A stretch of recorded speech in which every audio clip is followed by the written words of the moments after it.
see. We live. Peace, family. Give me about 3 minutes airspace, and I'm gonna get started. I'm finna share to a few groups so I can get a few people in here. So give me just a few minutes, and I'm gonna get started. Oh, where is Sean at?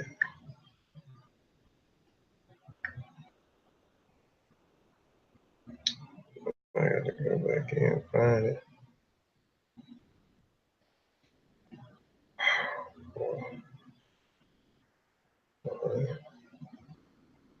Okay, shit, we got 5 in here already.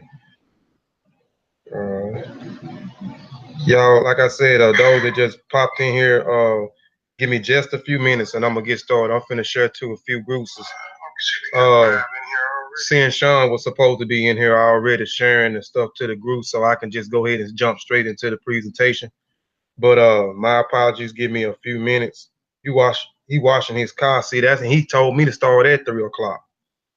I'm starting at 3 o'clock. Peace, everyone. I'm starting at 3 o'clock so he can share the video, and he washing his car.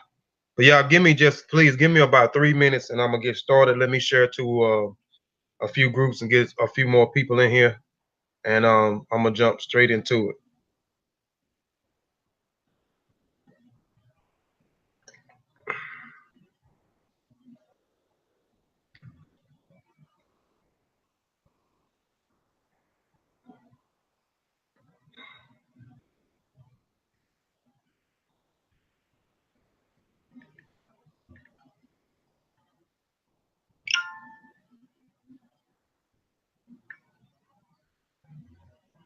Send that more. If you don't mind, you will help me share these real quick so I can jump straight into the presentation. I'm gonna get Sean when he do pop in here. But if you don't mind, if you're not busy, send it Mo or send that Lisa. Either one. Could y'all help me share in a few group real quick so I can jump into the presentation?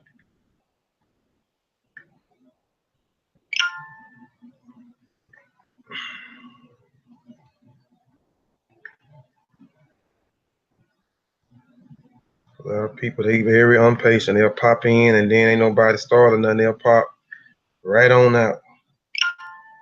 Bear with me, just 2 more minutes.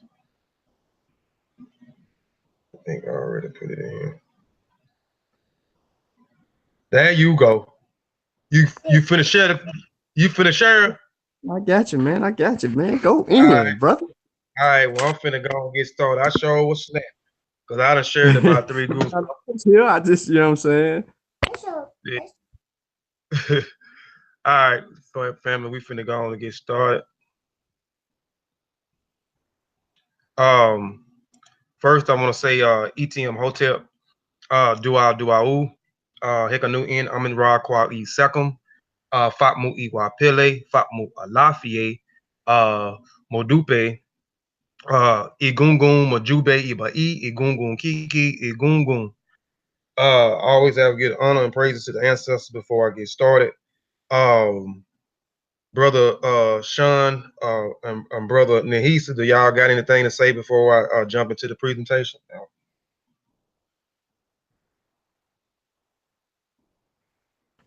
Nah, man, I'm just looking forward to a great show, man. Do your thing, brother. Go all the way in.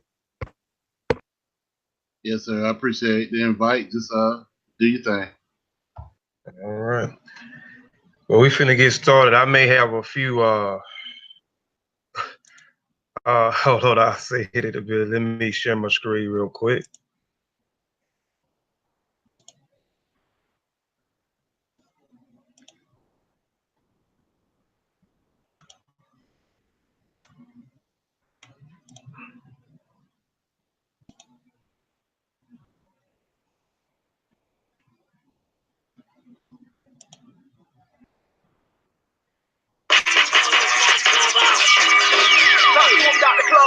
He called for the unity and the redemption of the African world. Salute them, honorable Marcus. We were not ready to listen then. They might not have been ready then. There's wonder whether we are ready. Ain't no doubt about it. To listen. You ready, baby? Nah. Let's go. Yeah. Flag fly high, flag fly high, flag fly high. Black kiss in the sky, waving side to side. It's the flag fly high. Come on. Flag fly high, flag fly high, flag fly high. All these G's on the rise, all eyes will recognize the flag fly high. Hold it high, let it fly. Rebel colors forever, probably would never die. On the 90, the throne ready, let's take a ride. Cash won't fix me, don't choose a side. This is the path for the warriors. Some travel yet still vainglorious. Black power represents us. Do we come rolling with Africa or against us? Flag fly high, flag fly high, flag fly high. Black kiss in the sky, waving side to side. It's the flag fly high. Come on. Flag fly high, flag fly high, flag fly high. All these G's on the rise, all eyes will recognize the flag fly high. The red is for the blood. I got the best stop, the rest got stood. The black is for the gods, melanated and elevated, holding the main charge. The green is for the cradle. Africa, everything first, the earth's stable. This excellency, put it together as a symbol of liberation. That's how we get the letters RBG. Flag fly high, flag fly high, flag fly high. Black kiss in the sky, waving side to side. It's the flag fly high. Come on. Flag fly high, flag fly high, flag fly high. All these G's on the rise, all eyes will recognize the flag fly high. This fly high is 99. People army of no time. Out the draft on my design, we roll ready. Hard line, ain't no game for that red flame. To the stage of that black bang. Revolution in my veins, till we free, I won't change. Then you can count on that like an advocate. Celebrate the victories and the challenges. This deeper than social media statuses. This lifestyle, motivation building practices. Yeah. Flag fly high, flag fly high, flag fly high. Black kiss in the sky, waving side to side. It's the flag fly high. Come on. Flag fly high, flag fly high, flag fly high. All these G's on the rise, all eyes will recognize the flag fly high. Red, black, green. RBG, I'm about that red, black, green. That RBG, I'm about that red, that black, that green. RBG, I'm about that red, black, green. That RBG, baby. RBG, baby. Come on. Fly high, fly high. Shout out to all my RBGs worldwide. Doing this thing garbage style, you know what I'm talking about? Yeah. Flag fly high, flag fly high. Come on.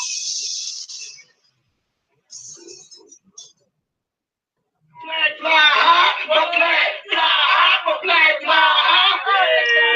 RBGs on the rise, all eyes will recognize the flag fly high.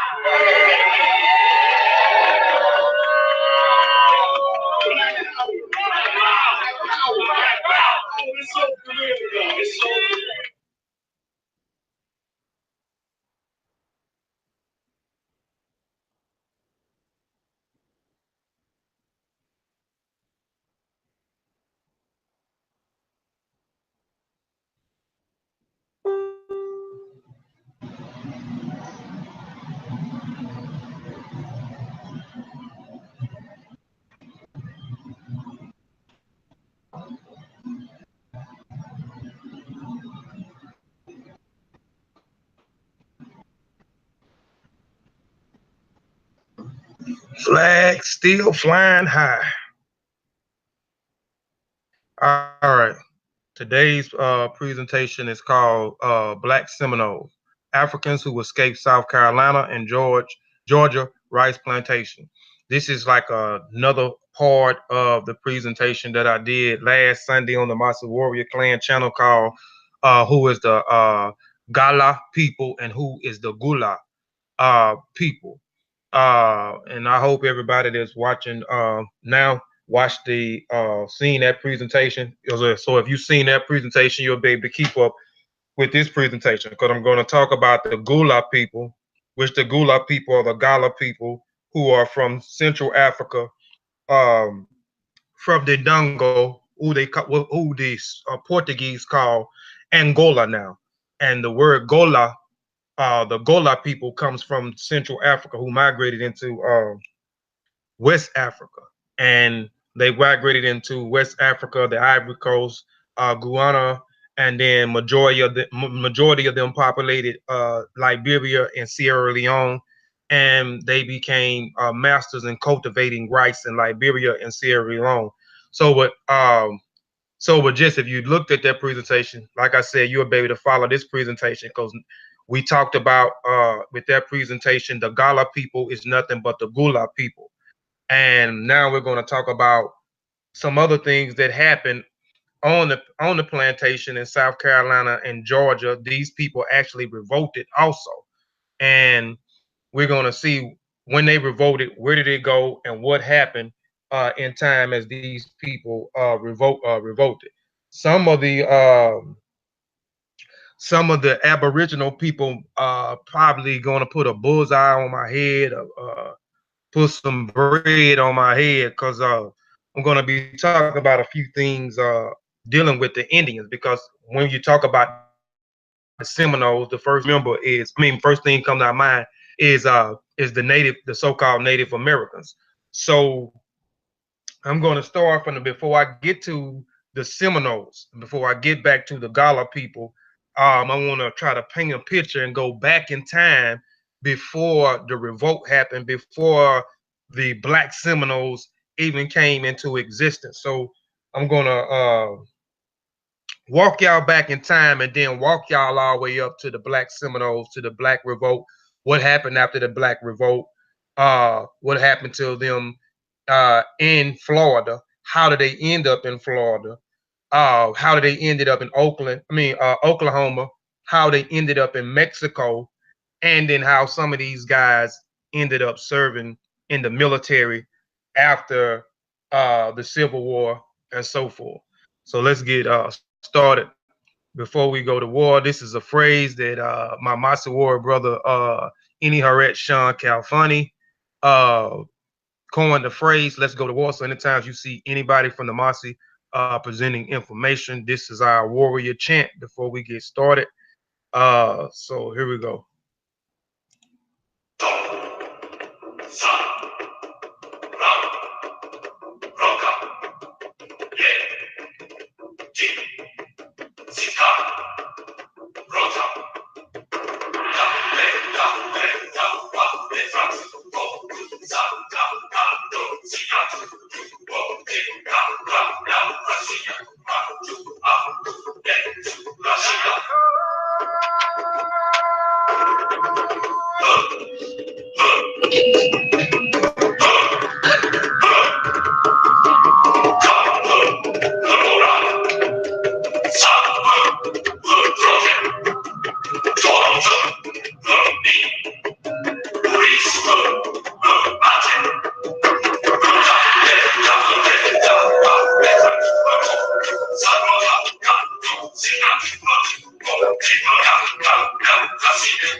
All right, let's go to war. because we are at war with our culture, we are at war with our tradition, we are at war with our history, we are at war with our heritage. So let's go to war. All right. Yesterday was Malcolm X presentation. Malcolm X birthday, and this brother here at the bottom was a Tuskegee Airman, Floyd. God, I can't even think. Hold on, I want to get his name right. He passed on March the 8th, but he was a pilot for the Tuskegee Airmen, and I can't remember his full name. Yeah, Floyd Carter Sr., the individual on the bottom. So these two are ancestors. So I want to give a Hotep Dina suit offering formula to Malcolm X and brother Floyd Carter Sr. So at the top we have the sesh, at the middle we have the transliteration, at the bottom we have the translation. So the transliteration reads Hotep Dina Sut Wasid Neb Jadu Necha A Neb Abdu DF Correct In Hinket Ka Hapet Sesh Minket Nebet Neferet Webet Unket Necha M A Ka E Maku Ma Karu, which means an offering in which the king Wusir, Lord of Jadu, the great deity, Lord of Obitus, that he may give a voice offering of cow, fowl, linen, alabaster, and all that is good and pure in which a deity lives, to the revered ones, Malcolm X and Floyd Carter Jr., justified or true of voice. So I wanted to give honor those two good and great men. All right, I always have to put a disclaimer out here before I get started. I am not a teacher, but merely a student sharing information, and that information is provided for the educational purpose only. And if you are in doubt, do the research or have it verified by someone qualified. I reserve the right to change the focus of this presentation to shut down, sell, or change the terms or use at my own discretion. All trademark, design rights, copyright, registered names, mottos, logos, avatars, insignias, and marks used or cited by this website are property of their respective owners. I reserve the right to add information as it comes available or adapt changes, improve information as it comes available in the future. Inputs wanted, changes, additions, deletions are encouraged. This is my motto, my saying. As I learn, we all learn. I think this is a great phrase. As I learn things, I like to pass it down to my family. I think this is the only way we'll be able to grow. We'll be able to excel. We'll be able to succeed. And we continue to expand our minds and pass this information down to our families, to our communities, to our societies, and so forth. So as I learn, we all learn. All right. Like I stated in the previous thing, before we get to the Black Seminoles, I want to walk you back through times before we get to the Black Seminoles, before we even get to St. Augustine, which is Florida, where these Gullah people escaped South Carolina rice plantation and Georgia rice plantation, revolted, and ended up in Florida. All right. In 1739, Governor Manuel D. Martino's official established a town of Gracias Real de St. Therese de Moss, Fort Moss, hereafter approximately 2 miles north of St. Augustina. And we're going to talk a lot more about St. Augustina, which is in Florida, in a little bit. Although the Spanish recorded little information regarding its structure, British reports describe Fort Moss as 4 squares with a flanker in each corner, painted with earth, having a ditch without an old side lying around the Prickle Royal, and as well as a house within, and a lookout. Fort Moss was located at the head of the Moss Creek, a tributary of North River, which provides an abundance of shellfish, saltwater fish, freemen planted in the fields nearby, while small maroon communities developed in a vicinity. So more, I know the family know who the Maroons are. Approximately 100 Africans lived in Fort Moss, forming more than 20 households. Together, they created a frontier community which drew a range of African backgrounds blended with Spanish, Native American, and English culture tradition. So a lot of the Africans or our ancestors who escaped some of these plantations and ended up in Florida, they at one particular time, we're going to talk about Spain and the Spaniards and Great Britain are feuding with each other over Florida. They are battling and feuding for ownership over Florida at this particular time. So you're going to see that the Black Seminoles, not only the Black Seminoles, but the so-called Native Americans ended up adopting some of the English or the Great British culture, as well as the Portuguese culture intertwined with the African culture as well. A Maroon Fort Moss, a Maroon community, was legally sanctioned by a Spanish governor, making it the first free African settlement to legally exist in the United States. So you had free colonies that was here that was free before 1863 and 1865, before the Emancipation Proclamation was passed down. By the time Fort Moss became an official town, St. Augustine had already earned a reputation of being a safe haven for runaway slaves. Thus, in August of 1739, the word Indian allies in the nearby areas reached Montenegro, confirming that the British had attempted to erect a fort. Excuse me, y'all. Had attempted to erect a fort in the Apache region northwest of St. Augustine, but the blacks revolted, murdering all whites, and escaped. These runaway days later would seek direction from the Spanish, from the Native American, and they met in a wooded area in Florida. Fort Moss quickly became known as a center of black freedom for runaways and a village and new converts, as the resident received some of the typical Catholic instruction. So you had a town, Fort Moss, where you started to see runaway slaves, and it was closer to St. Augusta, which both are in Florida. So we're gonna get into how this place, Florida, became a safe haven for the runaway kidnappers. I hate to keep calling my ancestors slaves. So we're gonna get into that.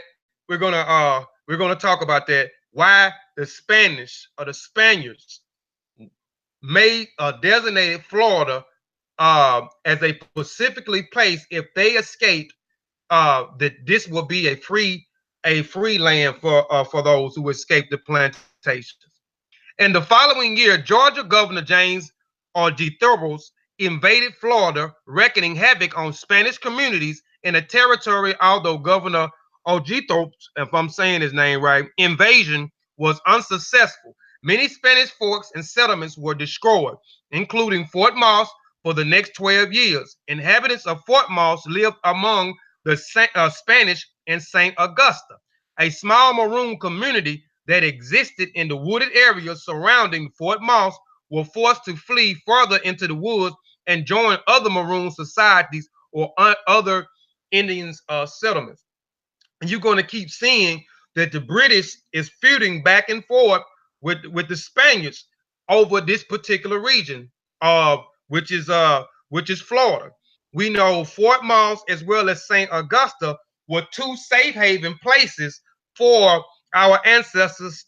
If they escape, this will be a place for them to settle at, as well as the Native Americans. And we're going to talk about the so-called Native Americans that was already in this region before the Great Britain got there, or before the Portuguese got here in this region. But you also had an influx of other native tribes that fled to Florida as well. Specifically, St. Augustine fled there for particular reason, warring with the European, overtaking the land, and etc. Especially doing what we call the Indian Removal Act, which we're going to get into the Indian Removal Act as well. The earliest recorded evidence of blacks in Florida dated back to 1513 and related to Spanish explorations and settlements of Hispaniola. During this time, Spain declared exclusive sovereignty over the land from the Florida Keys and the new founding land of west to Mexico. In 1526, the Spanish settlement San Miguel de Gudap near present-day Sapelo Sound, Georgia, was established the first colony with a number of African slaves. Born into Spanish nobility, Juan Ponce de Leon may have accompanied Christopher Columbus on his 1493 voyage to the New World. A decade later, he was serving as a governor of the eastern province of Hispaniola when he decided to explore a nearby island, which became Puerto Rico, in pursuit of rumored fountains of youth located in an island known as Bimini. Ponce de Leon led an expedition to the coast of what is now Florida in 1513. Thinking it was an island, he sailed back to the colonize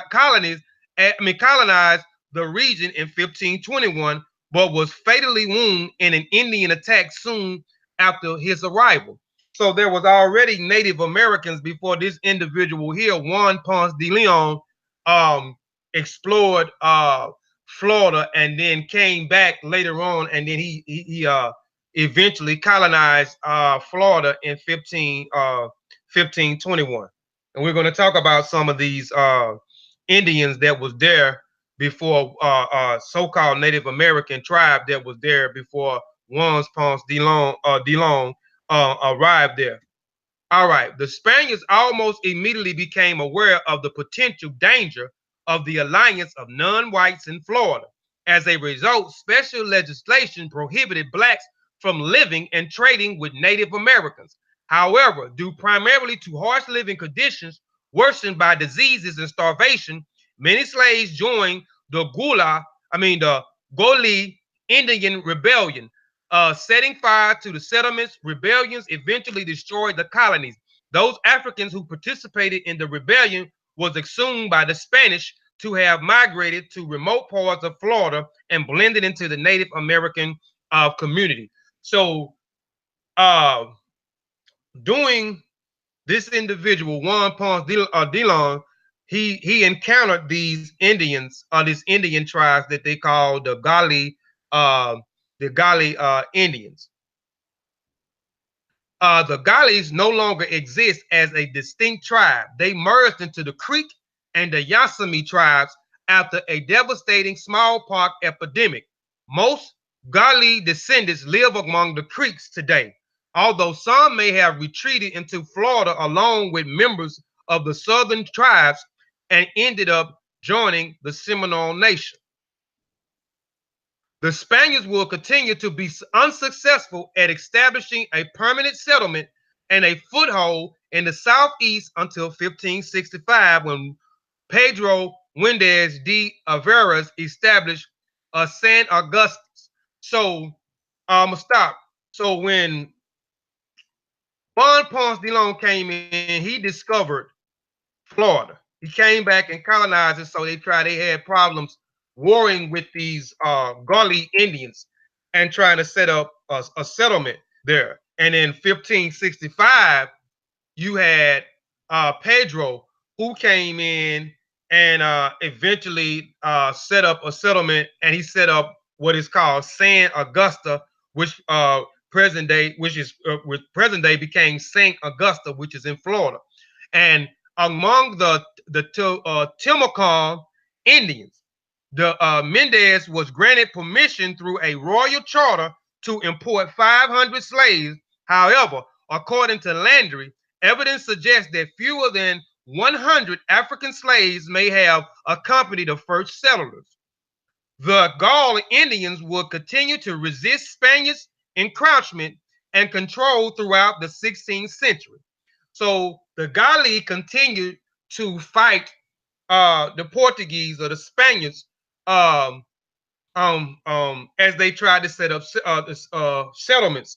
And then, like I say, later on, you had Pedro that came in And you also had another group of Indian tribes that was called the Timucuans, if I'm pronouncing the name right. And they actually gave and granted Mendez permission and gave him a permission to bring slaves and set up these settlements in Florida. All right. The Guale Indians will continue to resist Spaniards encroaching and control throughout the 16th century. In 1576, a major revolt again occurs with the last 4 years. Many of the Gaules who participated were killed, and 19 of their towns were destroyed by fire. In 1583, a black labor force was sent from San Augusta to the settlement of Santa Elena, present-day Paris Island, to rebuild Santa Elena after the Spanish regained control of the area. Santa Elena became a northernmost settlement in of the Spanish. The Spanish will continue to be unsuccessful at establishing a permanent settlement and a foothold. Did I go back? Yeah, I'm sorry. All right. Now, we talked about the Guale tribes, the so-called Native American Guale tribes, who fought against Pedro and fought against Juan as they tried to set up these Spanish settlements in Florida. You had another group who actually gave them permission to bring slaves and set a settlement up, and these was another group that was there that was called the Timucuean, if I'm saying the name right. Were a Native American people who lived in the northern east and north central Florida of southeastern Georgia. They were the largest indigenous group in the area and consist of about 35 chieftains, many leading thousands of people. The various groups, the Timucuean, spoke several dialects of the Timucuean language at the time of the European contact. The territories occupied by speakers of the Timucuean dialects occupied about 9,200 square miles and was home to between 50,000 and 200,000 Timucueans. It stretched from the Atlantic River to the Cumberland Islands, excuse me, y'all, present-day Georgia, for south of the Lake Georgia in central Florida, and from the Atlantic Ocean west to the Auxilia River in Florida, panhandling, though it reached the Gulf of Mexico at one more than a couple points. During the time period of 1649 through 1656, the population of the Timucuean tribe began to diminish. Although the Timucuean were one of the more peaceful tribes, listen, it said one of the more peaceful tribes, because we're going to get into these Native Americans in a minute. They will fight back when pushed. The war with the English and other Indians decreased their numbers. In addition, a series of epidemics struck them, the major one being smallpox. As the tribe died out, and we know what happened with the smallpox. We know what the Europeans did with the blankets in order to try to eradicate some of the Native Americans with the smallpox. So we know that the Guale tribes, Indian tribes, were there, and a lot of the tribe died out, and the rest of them merged with what would later on become the Seminoles.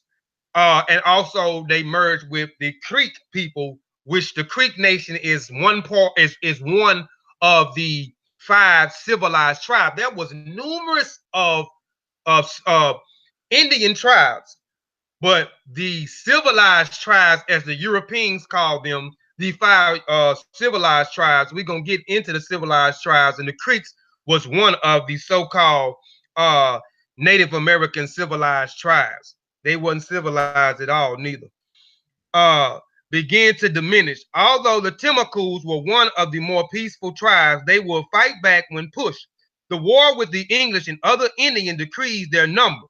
In addition, a series of epidemics struck, the major ones being smallpox. As the tribe died out, it is believed that those who survived the diseases may have later joined the Seminole tribes. So you start to see that the Seminoles is starting to be a amalgamation of different Native American tribes that came together. We're gonna get into more into the Seminoles in a little bit and more into the Black Seminoles. But first, as I said earlier, I'm trying to paint a picture before we even get to the Gullah people in South Carolina and North Carolina revolting and then escaping into Florida. So I'm trying to take y'all back so y'all can understand how Florida became a safe haven for those who escaped the rice plantations and ended up in the Florida. So I'm trying to tell you who explored Florida and who came and later and ended up setting the settlements up, which was Pedro, who was there pre the Portuguese, pre the Englishmen coming in. So I'm telling you about the Guale tribe and the Timucuean tribes right now. So just continue to walk with me, and we're gonna get with the Black Seminoles in a minute. All right. Spanish authorities and exclusive control over the Southeast were challenged in 1670 with the establishment of an English colony, Charlestown, shortened hereafter. South Carolina disputed over uninhabited land quickly developed between the British and the Spanish crown. Both the England and Spanish understood the importance of blacks in the request to develop and protect their interests in the region. In 1763, Florida was occupied and controlled by the British for the first time, approximately 20 years. So we know that during the early 16th century, we know that one came in and explored and explored Florida. He came back in 1521 and tried to set up these different settlements in Florida. Then we had Pedro that came in later on, set up a settlement, St. Augusta. We know Fort Moss was there also in Florida. We know that Portuguese, they had Florida. And Florida and Great Britain warred for this landmass for a long period of time, going back and forth, but the Portuguese will always come out on top. And in 1763, the British would take over for a short period of time. They will win and take over for a short period of time. So I'm going to get into this real quick. In 1763, Florida was occupied and controlled by the British for the first time in approximately 20 years. During this time, the majority of the blacks associated with St. Augusta and Fort Moss relocated to Cuba. So, and we're gonna get more into St. Augustus, but we touched on Fort Moss. That was also a safe haven for our ancestors to escape, also as well. Now, during the time when the British defeated Portuguese or the Spaniards and took over Florida at this particular time, during them warring, you had the Guale tribes. They ended up a lot of their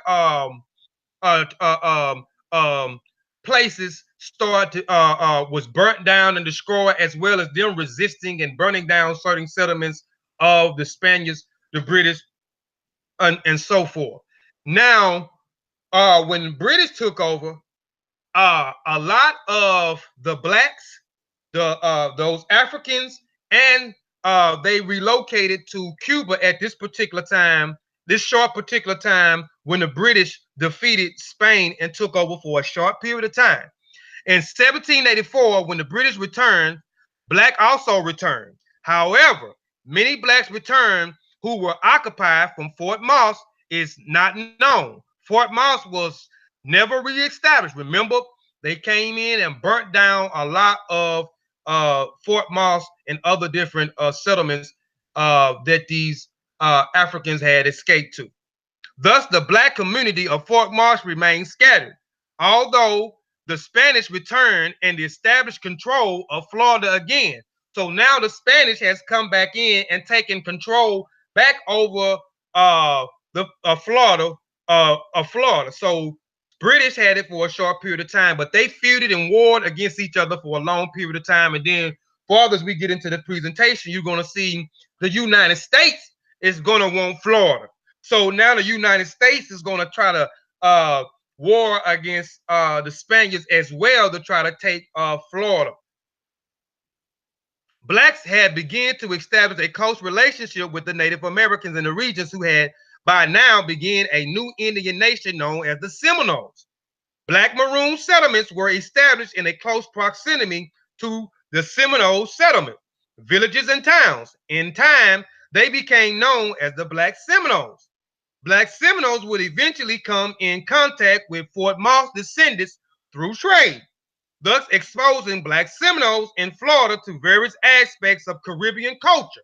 Because now the Africans who had escaped and went to St. Augusta, Florida, and went into Fort Moss, which was a safe haven, when Florida finally won and took over Florida, when the British won and took over Florida from the Portuguese for a short period of time, you start to see them relocate and they went to Cuba. And now once the Spanish took back over, now you start to see a lot of them start to come back into place, which we're going to get into in a minute, how Florida became a safe haven. But now you start to see them come back. So now when these our ancestors come back, they come back with Caribbean culture as well.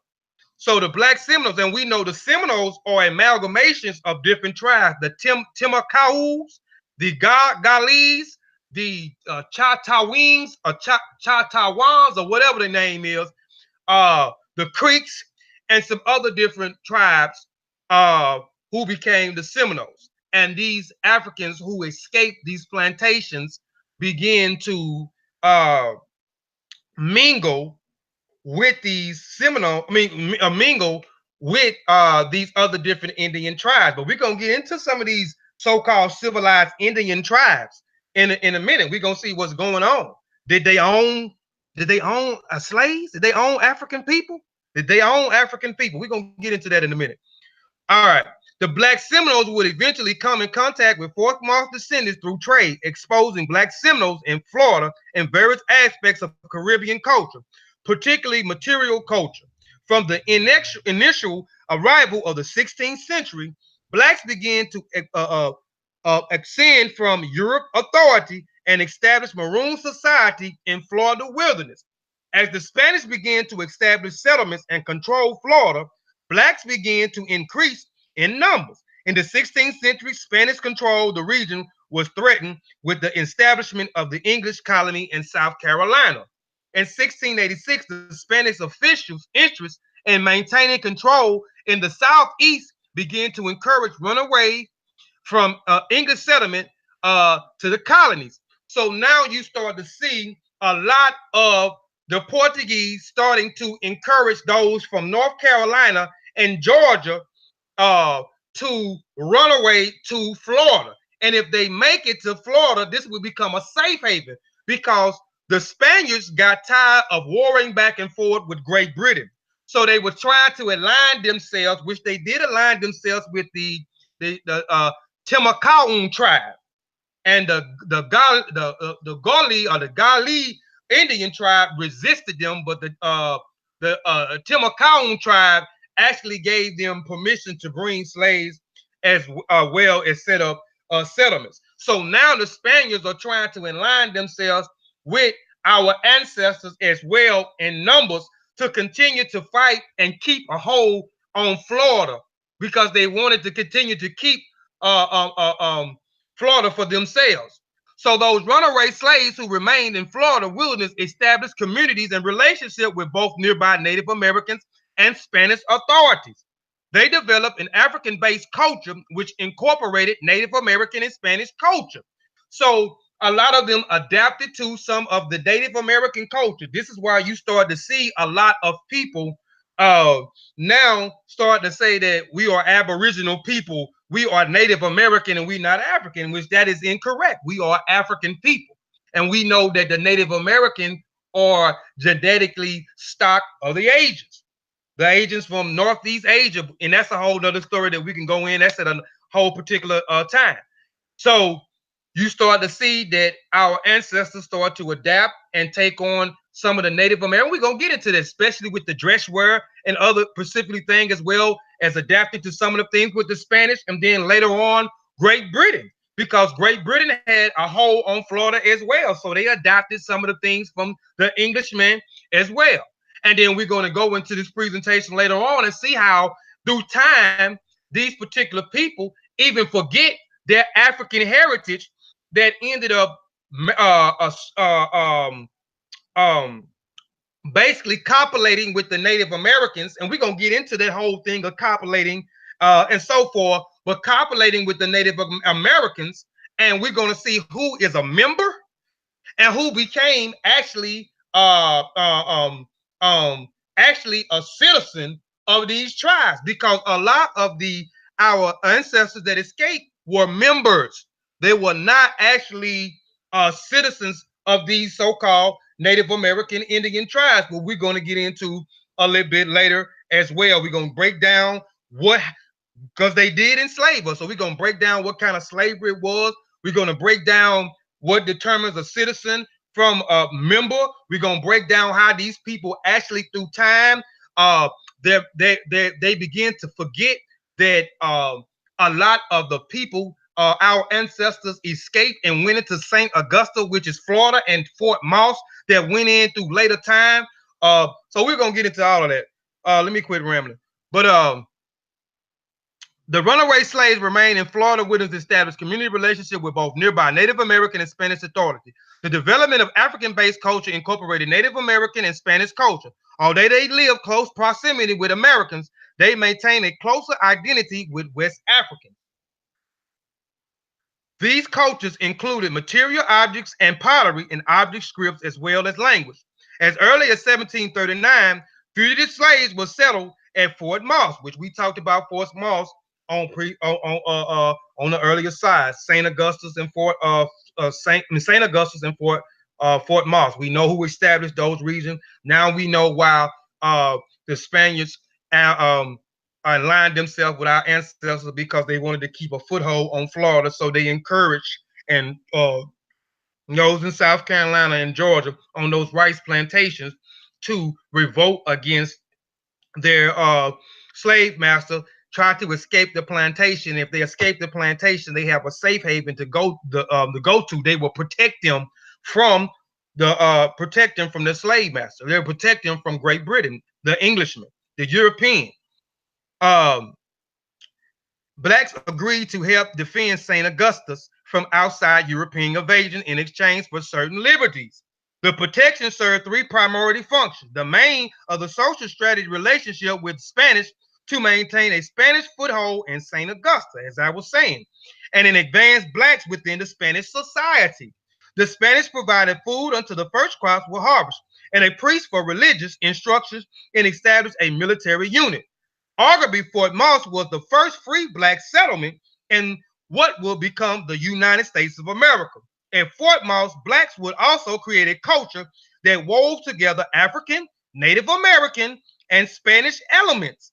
However, particularly communities was transported to Cuba, which we talked about. A lot of them went to Cuba once Great Britain defeated the Portuguese and took over Florida for a short period of time, and then later on our ancestors returned from Cuba. So now they have an influence of Native American as well as Spanish as well as Cuban into their culture.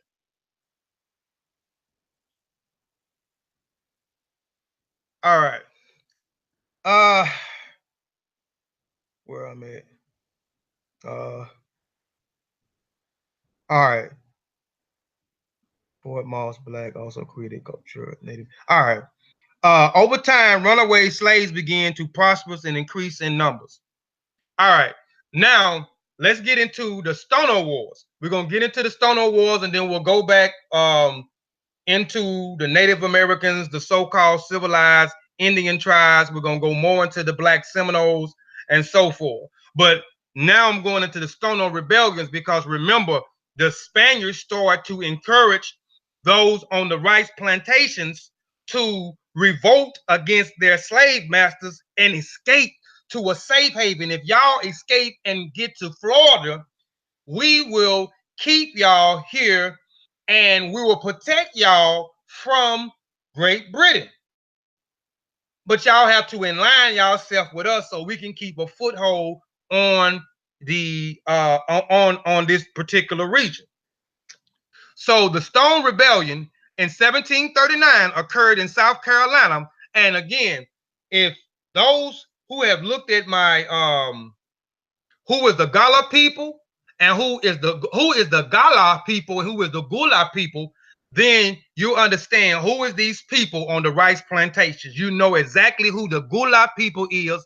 You know exactly the Gullah people from the Gullah people. You know that there was an amalgamation of the Gullah people with the Kissi people who migrated from the Kissi and the Angolians, or the Ndongo people, as the name of that region is. We know that the Portuguese named it Angola, but those people migrated to West Africa, and then they became masters in cultivating rice. And these people, the Gullah people, was targeted for a specific reason. They was target Liberia and Sierra Leone, this specifically region in West Africa, to bring these specifically Africans to South Carolina and Georgia, to these islands where these swamp areas were, because these Gullah people was already in the swamps in Sierra Leone and Liberia cultivating rice. This was their specialty in cultivating rice.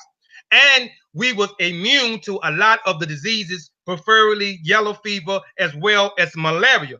But that's that presentation. Go back and look at that presentation. But hope everybody looked at that presentation so you can continue to walk with me on this. The Stone Rebellion in 1739 occurred in South Carolina and was the largest slave revolt in a colony of American history. Some 80 slaves took up arms and marched south toward Florida, where they hoped to find freedom. They killed some 24 whites along the way. Eventually, rebellion slaves were killed and captured by white militants in response to the uprising. South Carolina tightened laws and regarding the slavery in effort to prevent for future revolts. We'll talk about that, the Negro Act that they created in 1740. On the morning of September the 9th, 1739, a group of 20 slaves on a plantation near the Stony River, about 20 miles southwest of Charleston, began an uprising in an effort to win their freedom. Their leader may have been a slave known as Jimmy or Cato. The slave took arms and ammunition from a nearby gun shop, killing the two shopkeepers. They then began to march south. No one knows exactly what sparked the revolt. South Carolina economic relied heavily on rice plantations, and many laborers were needed to work the fields. Therefore, the colony had been imported large amounts of African slaves for years. Indeed, slaves outnumbered whites in the colony. Cato, which was the leader of this Stono revolt at this particular time. This is the individual, just a picture of him in front of the guy here. Cato and his companion had been recently, hold on. Indeed, slaves outnumber whites in the colony. Cato and his companions had been recently brought into South Carolina and were originally likely from the kingdom of the Congo in Africa. So we're talking about the Angolians. They're saying that he is from Angola, which is the proper name is Ndongo. It is Ndongo, and it was changed to Angola. It was changed to Angola by the Portuguese, which we know that the people in the Congo allowed the Portuguese to come in because they traded back and forth. But you can check out that presentation. It's called the Kingdom.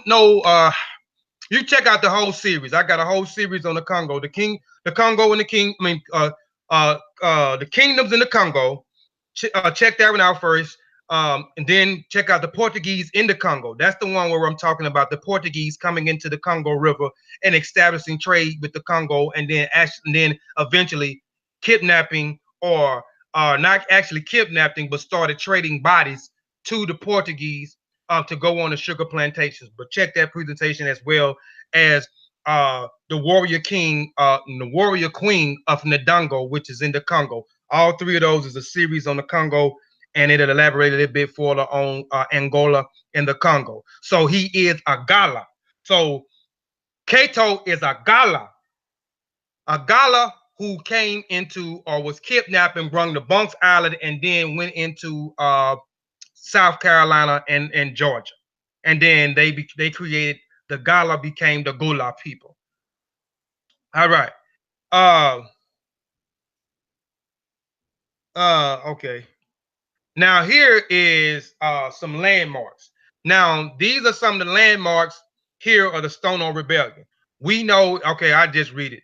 The Stono Rebellion, the largest slave erection in the British North America, begins nearby September the 9th, 1739. About 20 Africans raided the store near Wallace Creek, a branch of the river, taking guns, other weapons, which I talked about in the other slide. And then here it says the rebels marched south toward the promised freedom in the Spanish Florida, waving flags, beating drums. We always had the drums there, and shouting liberty. We know that Cato was the leader of the slave revolt and the Stono revolts, because we know it was at the border, or we know it was at the banks of where the Stono River was at. And the 20 Africans became 80 Africans. They marched down and killed about 20 whites, kids and children. And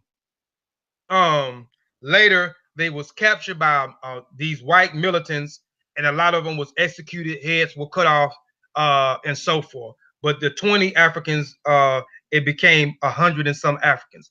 Here's another landmark. The rebels were joined by 40 to 60 more doing their 15 miles. And as I done further research, it says 40 to 60. It was almost up to 100, because we have an account of George Cato. We have George Cato. We have Cato great grandson. His great grandson was interviewed in 1947. Correct me if I'm mistakenly, but correct me if I'm wrong, but I think it's 1947. George Cato was interviewed, and he shared some of the same stories that is already out there of his father actually becoming the leader. And I mean his great grandfather, which is his father's rebelled or revolted against their slave masters in South Carolina. And it was a tradition in his family. This story was kept in his tradition for over 100 and some years. So when he was interviewed, his story, George Cato's story, which he resided in, I think, Columbus, South Carolina, where they did the interview at, where he was a resident at. I think it was 1947. But his story that has been passed down from one generation to the next about his great grandfather, it matches up with those other accounts of European accounts, as well as Native American account. His father rebelled. There was 20 Africans who he led, that eventually became like 100 and some Africans who rebelled on the Stono River, killing about 20 some whites, taking firearms and trying to march to Florida for their freedom.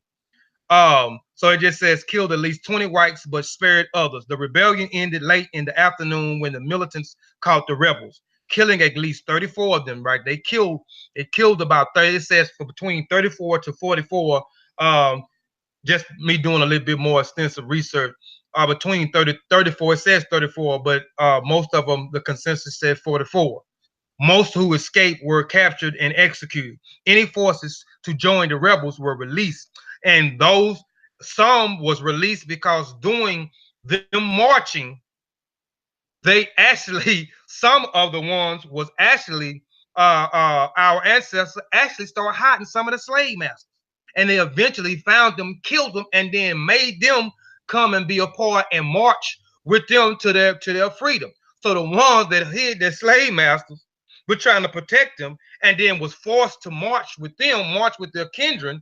They was released. A lot of them scattered, and some didn't caught, but 44 of them got caught, executed, head got cut off, and so forth. All right, legislature passed the Negro Act, and after this, they ended up having to pass what they called the Negro Act. So the Negro Act, we know the revolt took place in 1739 in September.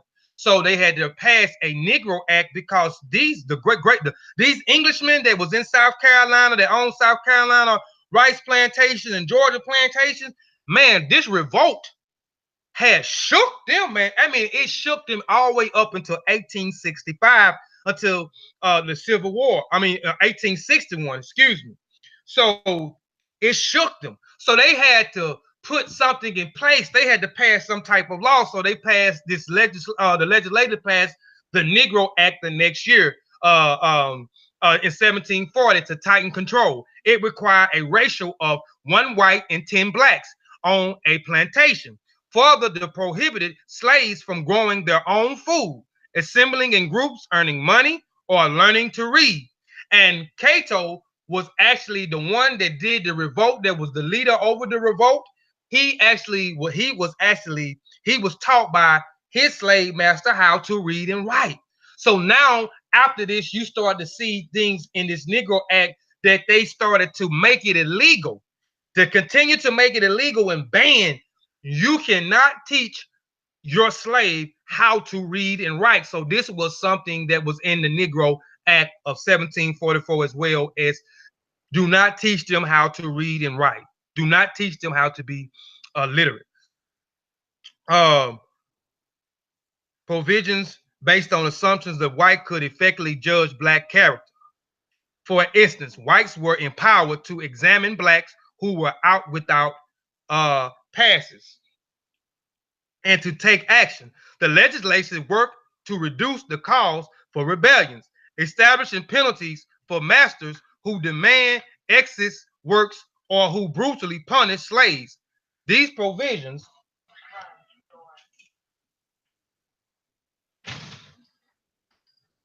hold on, y'all. Oh, where am I? All right. Establish penalties for masters who demand excessive works of brutal punishment slaves. They also stipulated in this Negro Act was they was going to punish those who own slaves who made it seriously hard, brutally punishing their slaves, because during the Stono revolt, they walked and marched down they marched down, and as they marched down, they killed they killed about 20 to 21 whites, including kids. But a particular individual they did not kill, and they didn't kill this white European because this white European was very, very friendly and very kind to his slaves, so they spared him.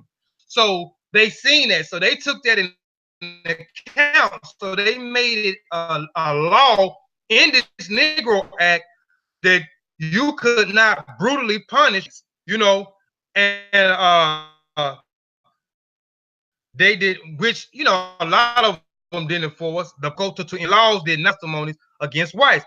Also, the slaves could not testify against the whites, saying, okay, I seen my slave master, he actually raped my auntie and he cut off my uncle's balls. He sodomized my father. He couldn't make a testimony of the horrendous and cruel things that they did. They also started a school to teach slaves Christianity doctrine, which we know that as well. We know once these Europeans come on, they always try to convert us into Christianity. We know a lot of them come into our homeland, Africa, with missionaries and set up schools and teach them how to and convert them into Christianity, teach them their language, how to read the Bible and so forth in their own language as well as in their native tongue as well. All right. During Florida, first period as the British colony of 1763 and 83, we're going back to when the British took over. Increasing numbers of blacks began to inhabit the region. Jane Grants, governor of Great Britain's East Florida, believed that the economic development and overall prosperity of the colony relied upon 36 of the institutions of slavery. He began to offer new settlers 100 acres, listen, per head of households, and an additional 50 acres for every white and black person in the family, causing slaves importation to increase tremendously. Florida produced a 2-to-1 ratio of slaves to whites. As a result, blacks were either purchased by Seminoles. It says that the blacks were either purchased by Seminoles or giving as presents. So we know that Seminoles was also a part of what the Europeans called the 5 civilized Native American tribes. So the Seminoles also owned Africans, and they was also given as presents to the Europeans were giving our ancestors to the Native Americans for presents as well. The going rate was 40 heads of cattle. The quality of cattle corresponds with the quality of slaves, taking into consideration such factors as age, sex, weight, and condition. British officials would strengthen alliance with the Seminoles chief and this was the time that British was in there. This was the time, not when the Portuguese was in there. Remember, Portuguese was the one that came in. We know that Juan was the one that came in. 1512, somewhere around there. He came back in 1521 and he tried to set up settlements. He was constantly in battle and resistance against the Guale Native American tribes who fought back. And then later on, you had Pedro Montez, who came in and actually set the settlement up, I think in 1585, 1586. But you can go back after the presentation and go back to the slide to get the particular date when Pedro came in, set the settlement up, and he had got permission to bring slaves and set the settlements up from the Timucuean Native American, the Native American tribes at that time. So this is when British has actually defeated Portuguese for a short period of time, but we know the Portuguese had this area, Florida, for a long period of time, and British warred back and forth with them for years and years trying to take it over. They finally took it over for a short period of time, and Portuguese came back and won it over, and then later on, the United States fought for the land. As a result, purchased Seminoles were given as a precedent. Going rate was 40 heads of cattle. The quality corresponds with the qualities of slaves taken into consideration, such factory ages, sex, weights, and conditions. British officials would strengthen alliances with the Seminole chiefs by presenting them with slaves as gifts, due primarily to the influx of runaway slaves, which in turn increased cohabitation. The relationship between runaways and Seminoles was also strengthening. Therefore, the Seminoles welcomed runaways as well. In time, when Florida became Spanish colony once again, now the Spanish has taken and defeated Great Britain and got them out again, and they are back in Florida. The Seminoles began to forcibly take blacks into northern Florida region. For those blacks who relocated to St. Augustine, which is in Florida, a bound formed between the important members of both communities due to the fact that there were always a lower number of female runaways. Listen, black males looked to Indian women or free Indian slave women and St. Augusta for companionship. So there were more male runaways than there were females runaways at this particular time. So a lot of the Africans who escaped South Carolina and Georgia rice plantations begin to take interest in the Native American women in Florida. Enslaved women and black males looked to Indian women or free and enslaved women of St. Augusta for companionship. According to Landry's, interracial relationships were common, whether cohabitation or formally marriage. Marriage did not secure entry into a clan. Listen. However, because the clan was predicated upon the matrilineage line, the child born to a Seminole Indian woman was considered a member of a clan. It says a member of a clan. Therefore, if a black Seminole man married a Seminole Indian woman, he was not a member of her clan, but the child were. So if the black Seminole, this African who escaped and came to Florida and was either given as a present or was enslaved by the Seminole, they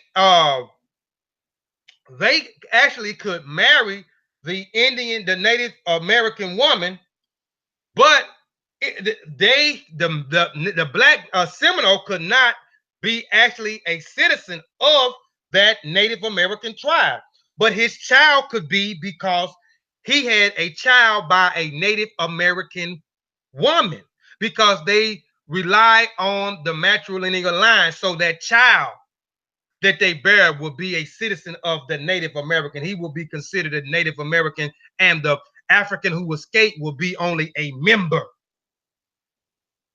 If a black Seminole woman had children with a Seminole man, then their children did not belong to the clan. So now, if the black Seminole woman, the African who escaped the rice plantation in Georgia or South Carolina, married a Native American man, and they bear children, their children will be only a member, wouldn't be a citizen of the tribe, because their clan or their tribes are predicated on a matrilineage line through the woman.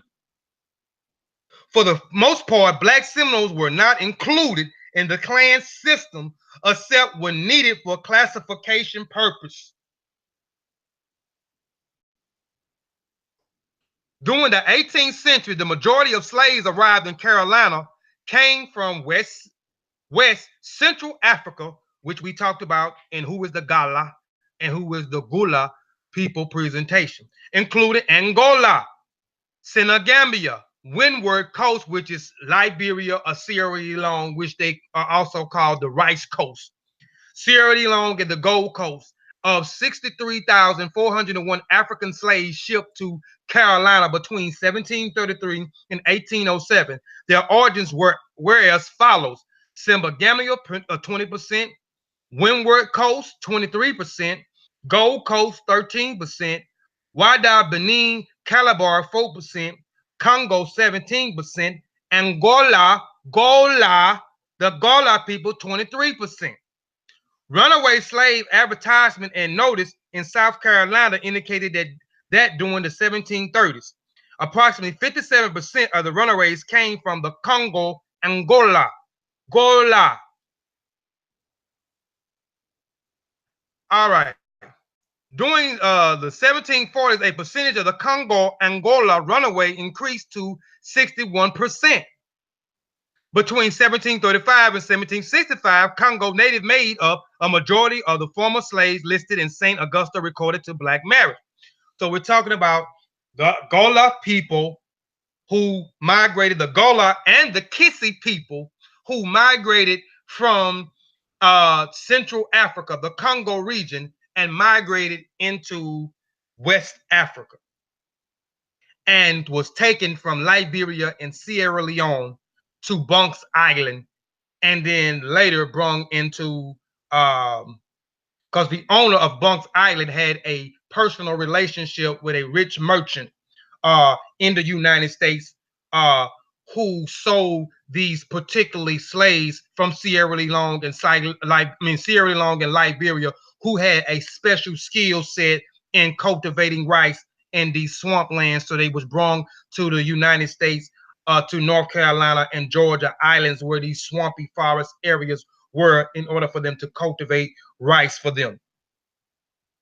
Black maroons settled in wilderness. One Ugolini referred to self-emancipation Africans existed by utilizing Pan-African perspective in social, political, religious, and military organizations for their community. These maroon communities established close relationship with the neighboring Native Americans. These two communities lived for most parts in harmony and provided a foundation for what would later become the Seminole Nation.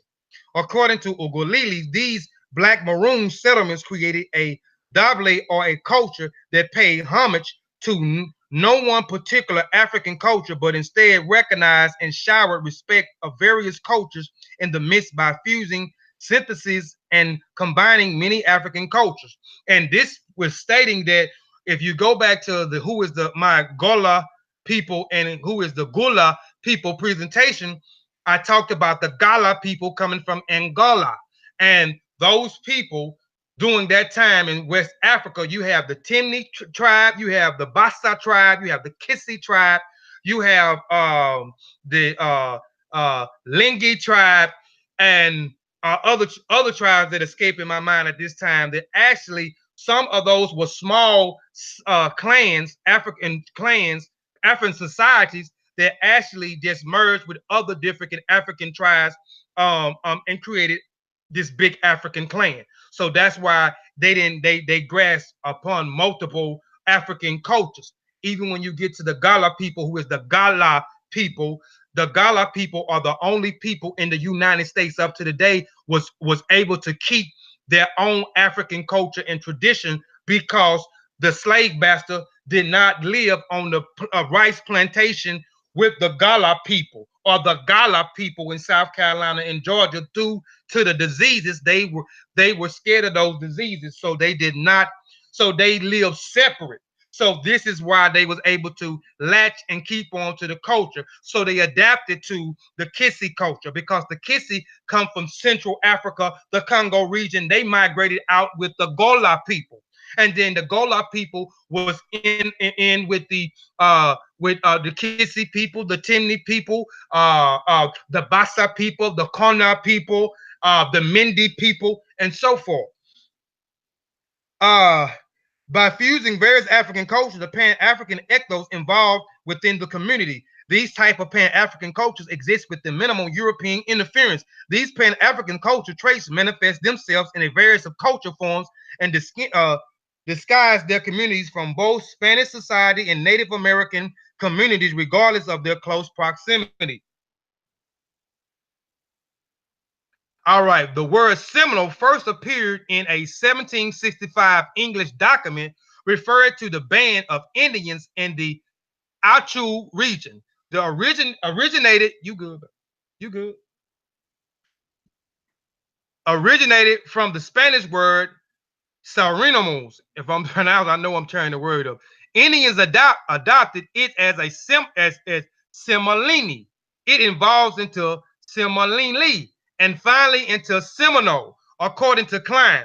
Seemingly, the term embodies the concept of people who remove from population towns and live by themselves, particularly those who establish new homes distant from the native and who fail to the heath of councils. By the beginnings of the 19th century, these breakaways factions, migrated Indians had assumed the term Seminoles for identification.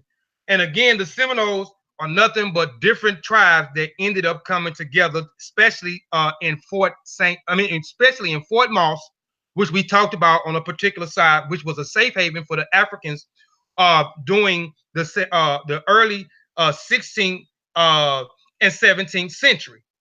You had free Africans at that time in Florida, in Fort Moss and St. Augusta. During this time, it was a safe haven if these Africans from South Carolina and Georgia escaped and made their way to Florida, to St. Augusta. And we know that there were other Native American Indians who also escaped, because they were also battling with the European as well. So they escaped and they went into Florida as well. And a lot of these different tribes became the Seminoles. The Europeans identified these people as the Seminoles. This is how they actually started got the name Seminoles. And then later on, you had these Africans who came in and they became what they would call the Seminole Negroes, and later what we call the called the Black Seminoles. So I only gave you two. I gave you the Guale Native American tribes and the Timucuean tribes that was there when the Spaniards came into Florida and took Florida over. We talked about Great Britain and Portuguese warring for years over this Pacific region in Florida, and then British taking it over, and then later on the Portuguese coming back in and taking back over the land. We know that the Portuguese made it a safe haven because they got tired of warring back and forth with Great Britain. So they already had aligned themselves with the Timucuean tribe, and the Guale tribe, Native American tribe, gave them resistance. They kept fighting, wanted them out of the land, but the Timucuean actually gave them permission to actually set up a settlement and to bring slaves in. And then later on, they made it a free town for those who escaped the rice plantations from South Carolina and Georgia. If they made it there, they will protect them from Great Britain. You know what I'm saying? If they helped them to keep a foothold on Florida. So they went off into these different forest areas along with the Seminoles, but we know the Seminoles owned slaves, and the Europeans actually gave slaves to the Seminoles as presents because the Seminoles, especially these other tribes, I'm gonna get into these 5 civilized Native American tribes. You hear me? I said so-called civilized Native American tribes. There was nothing civilized about them, but the Europeans gave them the name, the 5 civilized Native American tribes. All right, Black Seminoles, Gullahs who escaped from slavery.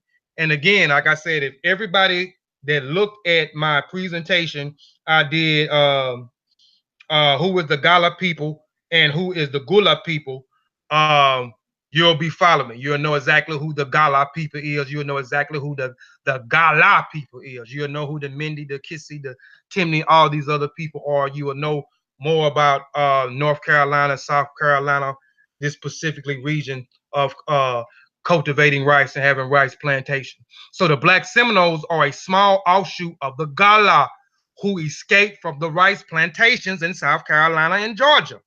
They built their own settlement on the Florida frontier, fought a series of wars to preserve their freedom, and were scattered across North America. They have played a significant role in American history. We're going to get into that, but have never received the recognition they deserved.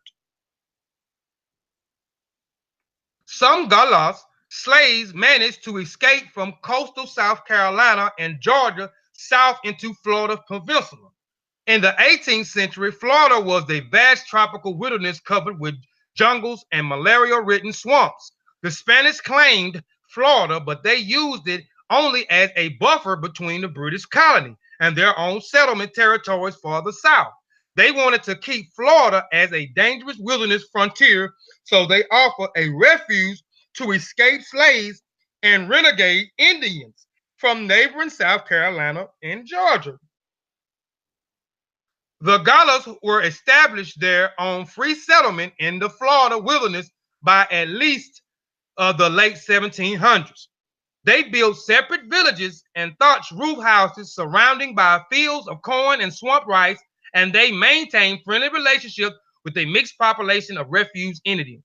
In time, the two groups came into view themselves as part of the same loosely organized tribes in which black held, and this was during the Spanish reign. Because during the British, when the British took over, the British was actually giving the Seminole slaves. This was what actually this became later on. They started giving the Seminole slaves. Seminoles started owning slaves, started giving them slaves for presents. Then we're gonna get into these other civilized groups, so-called civilized Native Americans in a minute. But the two groups came to view themselves as part of some loosely organized tribes in which blacks held important positions and leaderships. They actually became interpreters, they became counselors, and so forth for the Native Americans to the Europeans, because again, we, especially on the rice plantations, we could speak English or we can speak Creole, what they call broken English, which was a amalgamation of English and a mixture of Mindi language, Lingé language, Gala language, Kissy, Kono language, and so forth, and what they call broken language. I showed y'all how they speak on the last presentation that I did, that Gullah language that involves into it. So they became interpreters and so forth with the Europeans, while the Indians acquired a taste for rice and an appreciation for the Gullah music and folklore. Hold on, y'all. The Gullahs were established their own free settlement in. Did I read this already? Okay. The two groups led an independent life in the wilderness in northern Florida, rearing several generations of children in freedom, and to recognize the American settlers and slave owners as their common enemy. The Americans called the Florida Indians Seminoles, from the Spanish word cimarino, meaning wild or untamed, and they called the runaway Gullahs Seminole Negroes or Indian Negroes. Modern historians have called these free Gullahs frontmen the Black Seminoles. The Seminole settlements in Spanish Florida increased as more and more runaway slaves, renegade Indians escaped south, and the conflict with the Americans was sooner or later inevitable.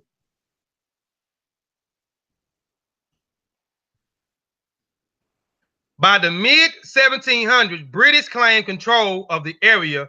Lost. I'm not ignoring y'all neither, family. I'm looking in the chat. I'm seeing things.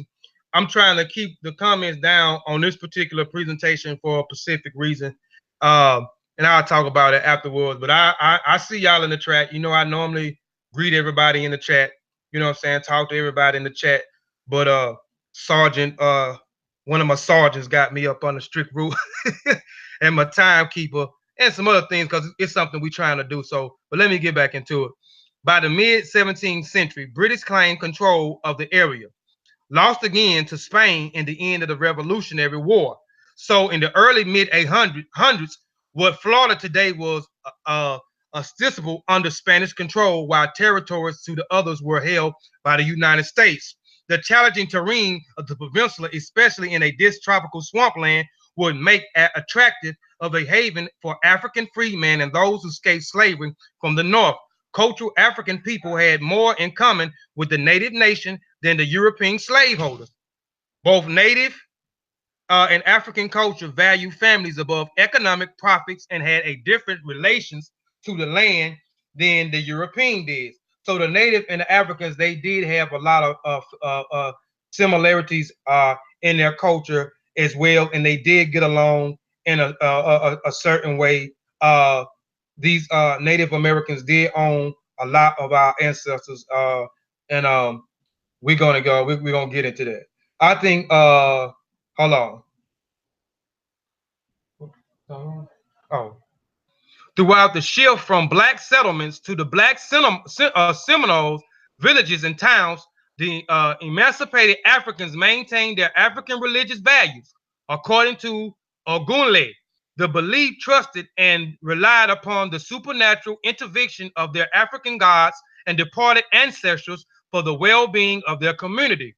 Throughout both black settlements and black Seminoles, villages and towns, shrines and altars dedicated to various deities and ancestors were located. So you can see that when they went into this region and owned by slaves, owned by Native Americans, but they had their own settlements because the Native Americans they did not, their slavery did not consist in the horrendous acts and in the horrendous ways as the Europeans had. We lived off to ourselves on our own settlements. We intertwined. They let us marry with their Native American members. They allow us to be members and not citizens. But again, like I stated in a previous slide, if the black Seminole man would marry the Native American woman, the black Seminole man will be only a member, but their child will be a citizen of their tribe. He will be recognized as a part of that tribe, being a part of that tribe. But the father would not. He will only be a member. And they only married with those Seminole Indians because there were more men runaways than there were of African runaway women. But if a African runaway married a black Seminole man and had a child, then the woman will be considered a member, and the child will be a member, because the woman, African woman, it's not their lineage is not coming through the womb of a Native American. So they both would be members, and they wouldn't be they actually wouldn't be citizens of that tribe. Throughout the settlement of Black Seminole villages and towns, shrines and altars dedicated various ancestors located according to the practice of their faith. These deities fled women will attract their breast milk to place on the tombs of the deceased children. These decades were buried facing the east. Doing religious ceremonies and worship services called in response to the counterclockwise dancing, singings were commonplace, all of which the tradition African religious expression. So the Gullah people who became the Black Seminoles, who escaped the South Carolina and Georgia plantations, rice plantations, and became the Black Seminoles or the Seminole Negroes, they kept their African tradition. They continued to revere the lesser deities, you know, the luau's, you know, and voodoo, or the orishas and the Ifa,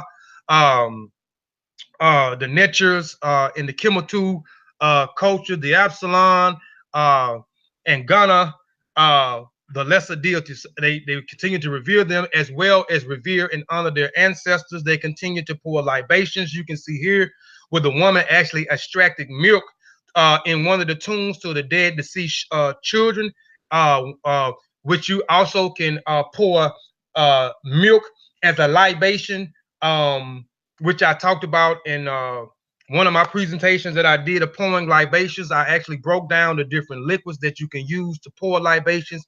I actually broke down you can actually be alive and pour libations. You don't have to be dead to pour libations for the ancestors. You can pour libations for nature. You can pour libations for the supreme deity, which I pour libations for Odemare or Oleron. Pour libations for the Orishas. Pour libations for the Netcha'us. But different liquors I talked about, but milk was one. So you can see that they kept their African traditions intact, but they also adapted to the Native American as well as the Spanish culture as well. In 1819, a use of government bought a peninsula from Spain and for $5 million. Hold on, let me go back because I don't want to make sure that I missed anything. Okay. So now in 1819, the U.S. government bought the peninsula for the Spain for $5 million. Again, under the assumption Spain owned the land. We know in 1512, we know that Juan went into explore Florida and then came back in 1521 and tried to set up settlements and had difficulty. And then later you had Pedro Montez, who came in, I think it was 1565, if I'm not mistaken with the date. And he had permission from the Timucuean tribe to bring in slaves and set up settlements in Florida. You get St. Augusta, you get Fort Moses, who became the first safe haven or the first free town in America during the 1700s for these escaped Africans who escaped the rice plantations, who were the Gullah people who escaped, who revolted against the slave masters and ended up in this safe haven and aligned themselves with Spain. And then the British took over, and then the British started giving slaves to the Seminoles. As present, the Seminoles started taking on slaves, and then these other so-called civilized tribes started having our ancestors as slaves as well. Meanwhile, efforts was made to corroborate the Africans and Native alliance and the encourage of the native population to make Africans their slaves. Although some Seminoles and others in the 5 civilized tribes did follow that lead, often intermarrying and other alliances continued. The terms 5 civilized tribes derived from a colonial and earlier federal period in history of the United States. Now, let me go back. Now, we know that the British and the Portuguese fought for Florida. We know the Portuguese had that land for a long time. We know the British won it for a short period of time. And then later on, you had the United States. You had the president, Andre Jackson. If I'm saying, I think that's who the president was. And it's in one of these slides I'm gonna get to. I'm kind of jumping ahead of myself. Who also went in and tried to fight for it, but then later on said the hell with it, and they bought it. They bought it from Spain for $5 million. They bought it for $5 million. They bought it for $5 million. Now we're talking about these 5 civilized tribes: the Cherokees, the Chickasaw, the Choctaws, the Creeks, and the Seminoles. They are the first 5 tribes that the Anglo-European settlers generally considered to be civilized according to their own worldview. Examples of the colonial tribute adopted by these five tribes included Christianity, centralizing government, literacy, marking, participating, writing constitution, intermarriage with the white Americans, and plantation slavery practice. So these are why the Europeans started to call them civilized, the five civilized tribes, because basically the Cherokee, the Choctaw, the Creek, the Chickasaw, and the Seminole, they actually adopted the European way of life. They started enslaving our ancestors. They started setting up their settlements and governing their tribes like the European, setting up written constitutions like the Europeans, even adopting Christianity. Yes, the Native Americans practiced Christianity as well. Their tribes tend to maintain stable political relationships within with the Europeans. Through the number of slaveholders was small. Members of each tribe held black slaves. They were also free African Americans who lived within them, especially the Seminoles. Many of these became known as the Black Indians. Following the Civil War, the federal government peace treaties with the tribes required the emancipation of slaves and guaranteed a citizenship in each nation. Listen to this now. So we know during 1861, we know that the North went to war with the South, right? So as the North went to war with the South, in 1863, we know that the slaves were freed in the North. And then in the South did not want to let their slaves go. The slaves go. So we went to war. 1865, the Emancipation Proclamation was passed. Officially, slavery was so-called over. We know slavery is not over. It was the ownership was transferred from the slave master to the states. That's the only thing. It was just a transfer over. That's a whole nother presentation as well, a whole nother subject, a whole nother topic. But these Indians now, after the war, now setting up peace treaty, because you're gonna start to see now the Indian Removal Act starting to take place, where these Europeans started want more of the land. So now they wanted to start to come in and remove the Indians from these land masses, farther away. So now they come up with this peace treaty, and also, okay, we freeing our slaves, the Europeans saying, so now you Native Americans have to free your slaves as well. These former slaves became known as the tribal freemen, such as Cherokee freemen. However, determining the status of the freemen within the tribes became a difficult one. Even though in the Treaty of 1866, it was agreed that they should be subject to some laws as the Indians and be entitled to a portion of the land and the rights in differing in the different tribes. These Native Americans did not want to give our ancestors none of the land. You damn Negroes ain't getting none of this damn land. We ain't finna make y'all no damn citizens. As I told you earlier, there were more Africans who escaped than male who escaped. So we married some of the Native Americans. Some of the men did. And the men was only members. They was not citizens, but their child became a citizen if the African married the Native American. Now, if the African woman married the Native American and they had children, then their children would be only a member and the woman would be only a member. So they said they didn't have no rights to the land. They didn't want to even free some of the slaves, especially the Chickasaw. They didn't even want to free some of the slaves. They wanted to keep their slaves. The First Seminole War. There were a skimpers in 1812 and 1816 and 1812. General Andrew Johnson led an American army into Florida to claim it for the United States. And it was finally erupted that the Black Indians fought side by side in a separate struggle to stop the American advance. But they were defeated and driven south into a more remote wilderness in the central southern Florida.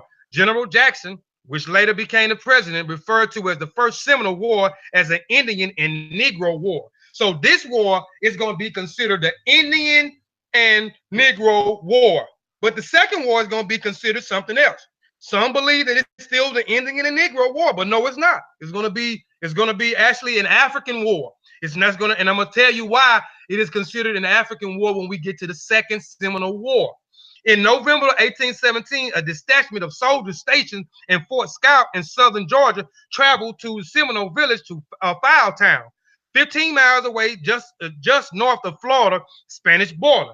The soldiers demand that the Seminole chief Namaka surrender warriors whom American military officials believe responsible for the murder of several Georgia families. Mathala refused. In response, the soldiers drove the Seminoles into a surrounding swampland, killing about 20 men and then plundering and burning Fowltown. Both the Seminoles and the Georgians living along the frontiers immediately across the First Seminole War begins. After General Andrew Jackson took control of the troops in 1818, his effort weakened the Seminoles' offense, and by dividing the numbers between Georgia and Florida. In April of the year, Jackson and his troops marched against the Seminole village along the Swawana River, ultimately chasing the Seminoles into the Alkinsany Swamp. Jackson then left Georgia and marched mostly opposed through East Florida, destroying the Seminoles towns, Spanish forts, and British plantation. The First Seminole War was a result of conflict over the land trade between Seminoles and the Georgia colonies. The most important outcome of the war was accomplished in Florida from Spain in 1819. And guess who helped the United States war against the Spaniards in Florida to try to take the whole before they actually bought it for $5 million? You had the Creek Nation, who were one of the so-called 5 civilized Native American tribes. Let's see. All right, right here, the Choctaw. The 5 Native American nations, the Cherokee, the Chickasaw, the Choctaw, the Creek, and the Seminole. All right, so you had the Creek that aligned themselves with the United States, because again, those 5, the only reason why the Europeans recognize them as civilized because they adapted the European culture, way of life, Christianity. They adopted enslaving human beings. and a few other things. The way they set their government up like the Europeans. You know, they end up setting up their constitutions like the Europeans. You know.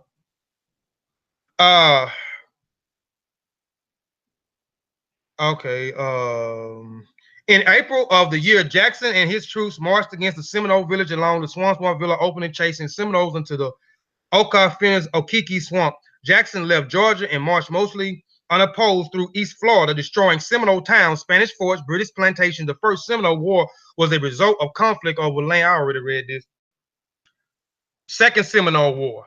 Okay, so the First Seminole War was, it was a war of, it was a Negro and Native American war. I say this here is the African war against the European, not the Native American and Negro war, but the African war against the European. Let's see why. In 1835, a Second Seminole War broke out in a full-scale guerrilla war will last for 16 years, claimed lives of 1,500 American soldiers. The Black Seminole waged a fierce resistance as they feared their capture or surrendering meant death and return to slavery. Listen, the Black Seminoles waged a fierce resistance as they feared that the capture or surrender meant death and the return to slavery, and they were more adept to living and fighting in the jungle than their Indian comrades. They fought more in resistance because the First Seminole War was Andrew Jackson, who was a commander at that time. They said that it wasn't right for these Africans to be free and roam and such. They wanted them to be enslaved by them.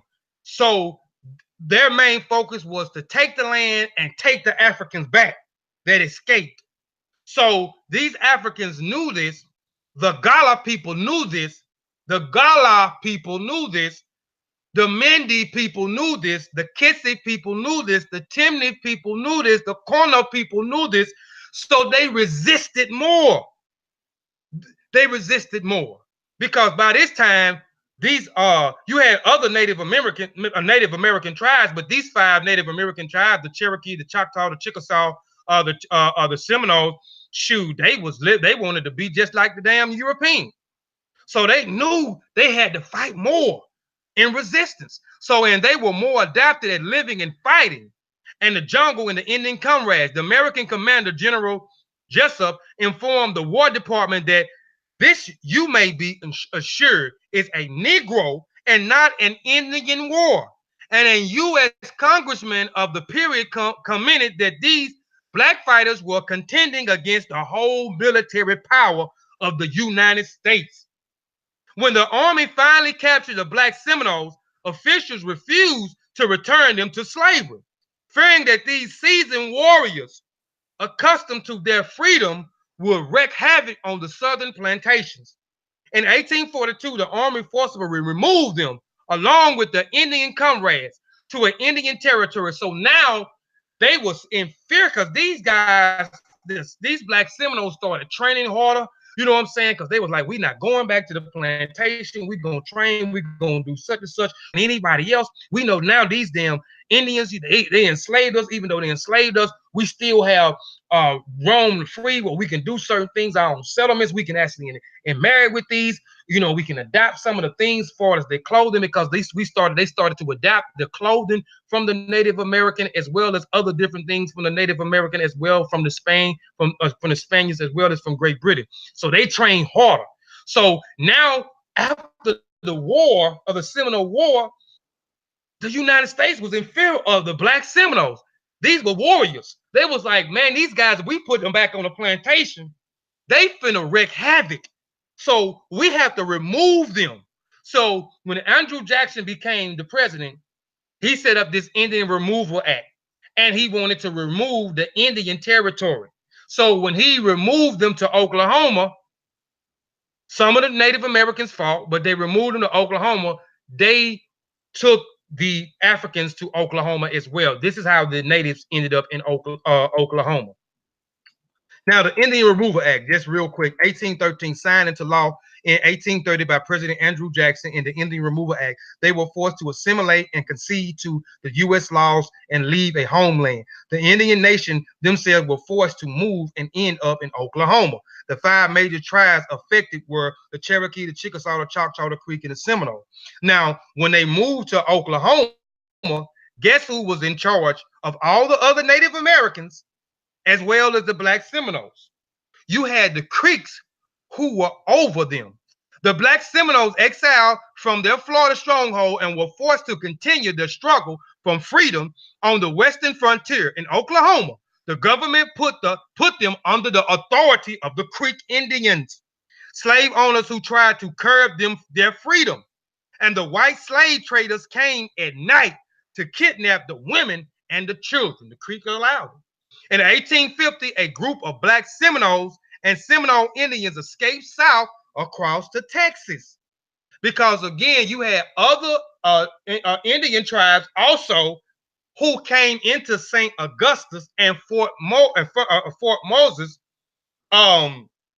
escaping the European, fighting back and forth during the same period of Florida becoming a safe haven and becoming a free town for the slaves who escaped South Carolina and Georgia rice plantation, the Gullah people who escaped it and came to Florida. So you had other Native Americans, but you had these 5 so-called civilized groups that actually took on the perspective and the role and identified themselves like the Europeans did. So the Creek was an authority over them. A group of black Seminoles Indians escaped, and they went into Texas to a desert badland and in northern Mexico. They established a free settlement as in Florida. So they went into Texas as well as in Mexico, and they established their own settlement, free settlement, beginning to attract runaway slaves from across the borders. And in 1855, a heavily armed band of Texas Rangers rode into Mexico to destroy the Seminole settlement. But the blacks and Indians stopped them and forced them back into the U.S. The Indians soon returned to Oklahoma. So you had a lot of them that was in Oklahoma said, nah, we gonna return. So they ended up that was in Oklahoma that went to Texas and Mexico. They actually returned back to Oklahoma because they was forced out of Florida by the United States government. But the Black Seminoles remained in Mexico, fighting constantly. So the Indians returned to Oklahoma now.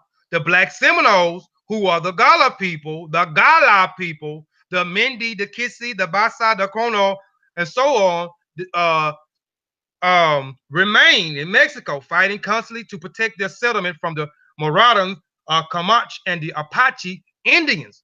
Now they are fighting against the Comanche Indian Native Americans and the Apache Indians in Mexico. Now they are fighting against these Indians for the land, for the territory. In 1870, after the emancipation of the slaves in the United States, the U.S. Cavalry, Southern Texas, invited some of the Black Seminoles to return and join the army. And an official established the Seminole Negro Indian Scouts. In 1875, 3 of the scouts won a Congressional Medical Honor, American highest military decoration. So a lot of the Black Seminoles went and helped later on to fight. And the only reason why they went later on to fight is because the Black Seminoles became warriors. They trained extensively when they was in Florida, especially they said that the Black Seminoles was more of a resistance than the Indians were because they did not want to be enslaved. Because by this time, the so-called civilized Indians, especially the 5 tribes, they started, practicing, the bad, practicing these bad behaviors that the European had, slavery and so forth, or Christianity, and so forth. So now the United States recognized the Black Seminoles for their warrior skill set.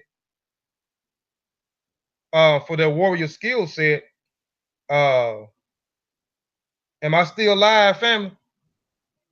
Might have been my phone just messed up. Look like I'm still live. Let me know if I'm still live. Somebody just say yes. Nobody don't say yes. I know I ain't live no more. I think I'm still live. You live, man. Okay. Yeah, shoot, I forgot y'all still in here. I'm about to wrap it up too. The Negro Indian Scouts. In 1875, 3 of the scouts won a Congressional Medical Honor, America's highest military decoration, in a single engaged with the Comanche Indians on the Peco River. The Black Seminoles had fled the rice plantation, built their own free settlement in Florida wilderness, and then fought amongst continuous for 50 years to preserve their freedom. And it is little wonder that they should provide some of the finest soldiers in the U.S. Cavalry. And that's why they came back and got them, because they understood that these guys were warriors.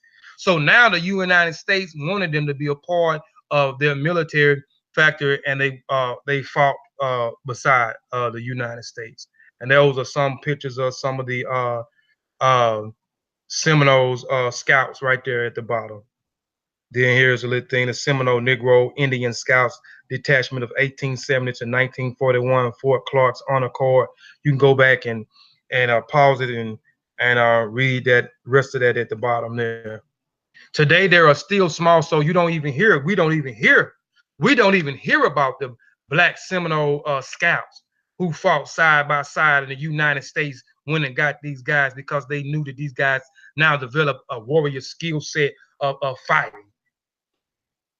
Today, there are still a small Black Seminole community scattered by wars across North America and the West Indies. The Black Indians live on Edros Island in the Bahamas, where their ancestors escaped from Florida after the First Seminole War. So after the First Seminole War, you had some that went into escaped and went into the Bahamas.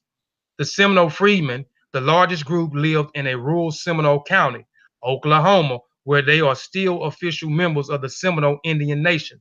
The Mascagos dwelled in the dusty desert town of Nacimientos and the state of Coahuila in northern Mexico. And finally, the Scouts live in Braxtonville, Texas, outside of the walls of the oldest forts where the grandfathers served in the U.S. Cavalry.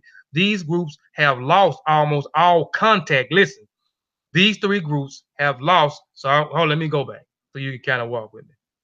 These Seminoles freedmen, the largest group, lived in a rural Seminole County, Oklahoma. So they're talking about one vast group now that live in Oklahoma and what they call Seminole County, where they are still official members of Seminole Indian nations. The Mascagos dwelled in the dusty desert town of Nacimientos of the state of Kohala in northern Mexico. We know some went into Texas into Mexico, right? So that's another group. You got Oklahoma, you got Mexico now. And then finally the scouts who later left Mexico and went and formed the Black Seminole Scouts and fought in the U.S. Cavalry with the United States, because the United States recognized these Black Seminoles for their warring tactics, their skills, and so forth, you know, specifically during the Second Seminole War. Live in Braxtonville, Texas. So now you got Oklahoma, you got Mexico, and you got Texas. So now these three groups have, this says, now let's go back. These groups have lost almost all contact with one another, but they have all retained the memory of their ancestors' gallant fight for freedom in Florida wilderness.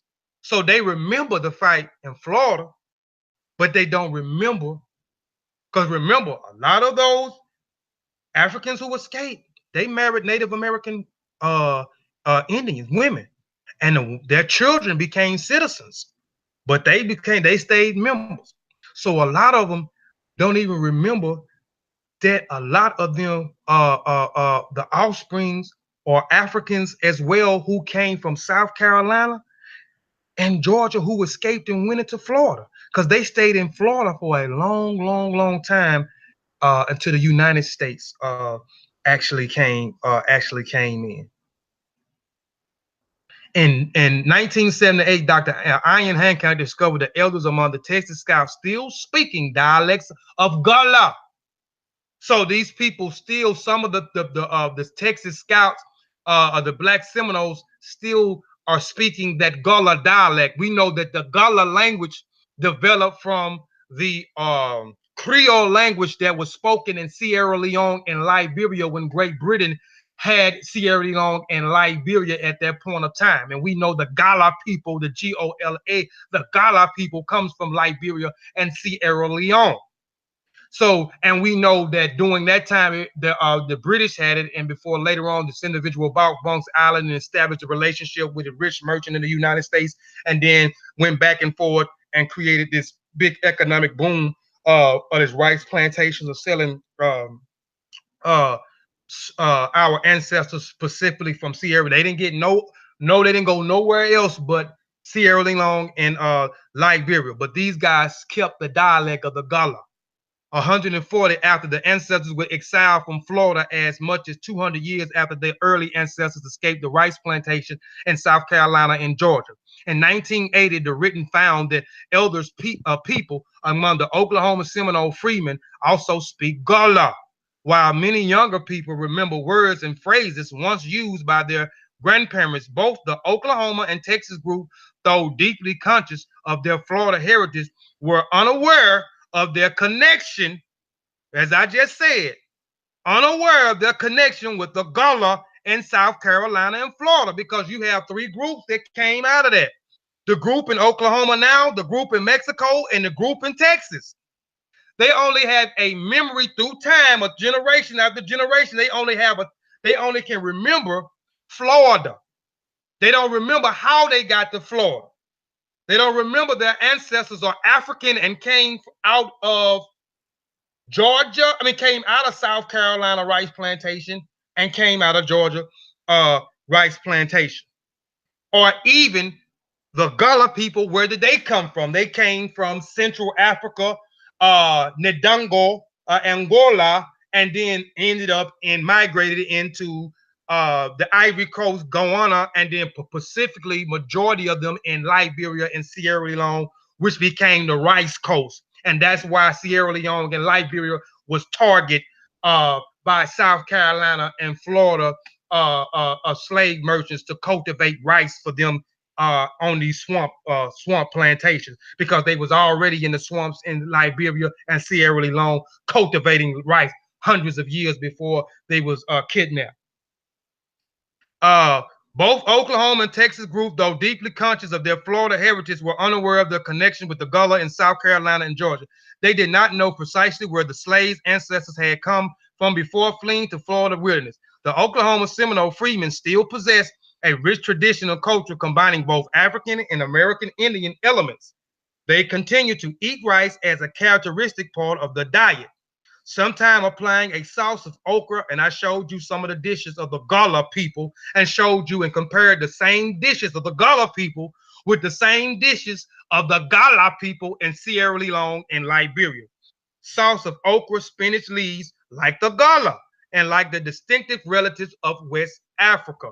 So they are still practicing some of their still traditions today, but they still have taken on some of the Native American culture as well. That's why we have no memory of where we're from. That's why we're saying we're Aboriginal. We don't understand that a lot of these Native American own the like I hear a lot of people, man, I got Cherokee in my blood. Cherokee owned slaves. Cherokee was one of the five native, one of the five civilized native, civilized Indian tribes. They owned slaves.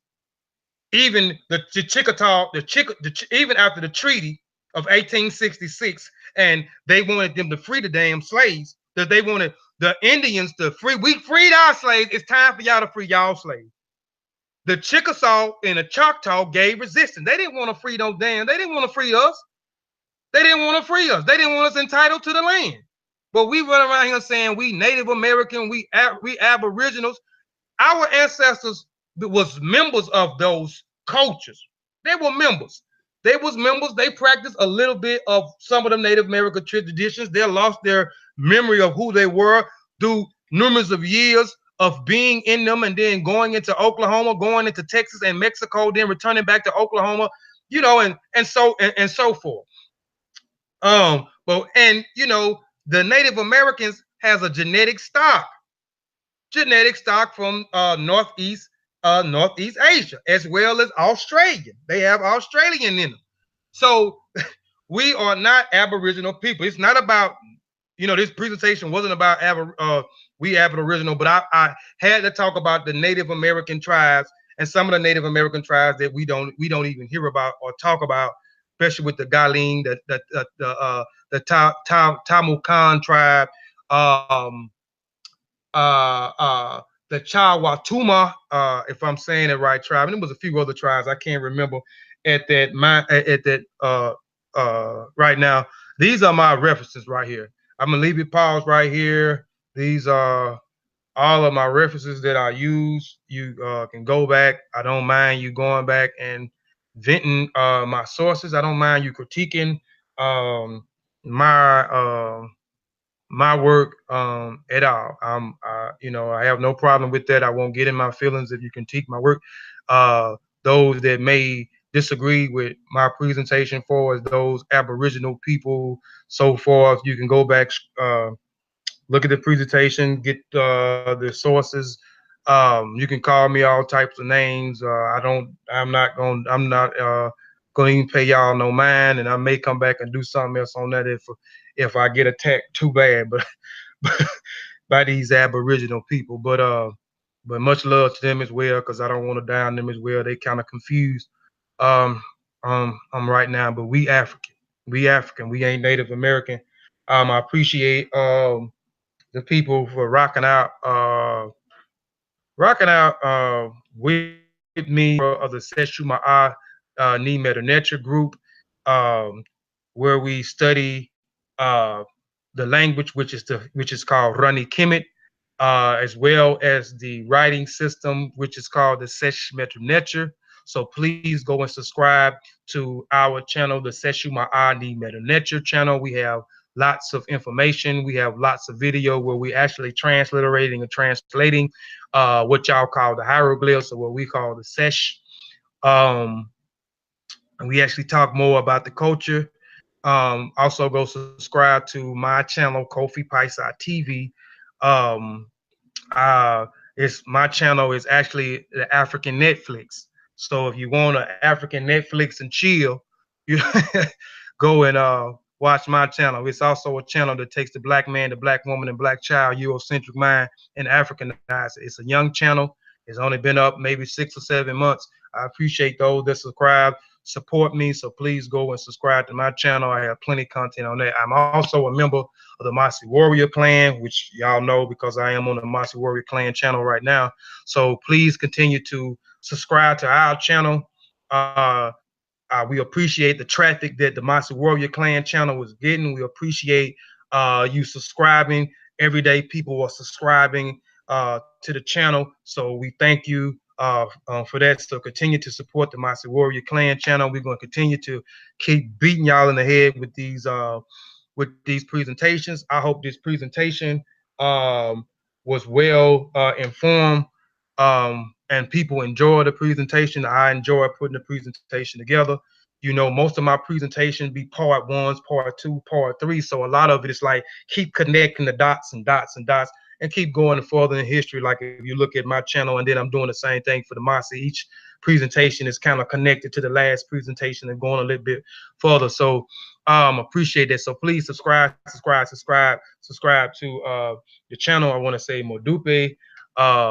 To everyone who tuned in and watched the channel. And before I get out of here, I don't know if what's the name is still on the channel. If you're still on the channel, Brother Nahesi or Akurani Shan or Akurani, which Akurani means brother. Akurani Shan or Akurani Nahesi. Do y'all got anything to say before I shut the broadcast down? No, that was a good presentation, brother. Appreciate your work, and that most needed to be put out in the community.